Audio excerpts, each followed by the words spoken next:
Миний мэдэх нь одоо чинь нарны хороо залуучдын одоо хороо бол энэ чинь 5,000 гаруй өрхөөрөхдөө 21,000 гаруй хүн амтай. Одоо 4 хороотой тэнцэх аймгийн хэмжээнд болцсон хороо шүү дээ.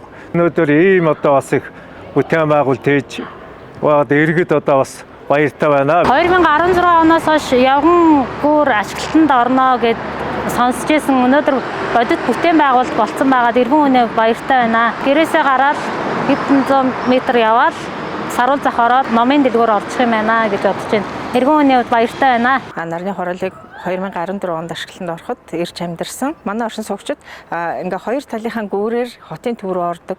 Өөрөөр бол ингээд хотын төв рүү хурдан хугацаанд орох тийм боломжгүй байсан. Одоо энэ гүүрийг нээж өгснөөр ганцхан алтан энэ манай хороолынхан биш. Ер нь л энэ ойр хавьд байгаа энэ хаан уулынхан Алтай хотны 24 дэх хорооныхан дөрөө энэгээр ингээд гарахад их ойрхон дөхөн болсон.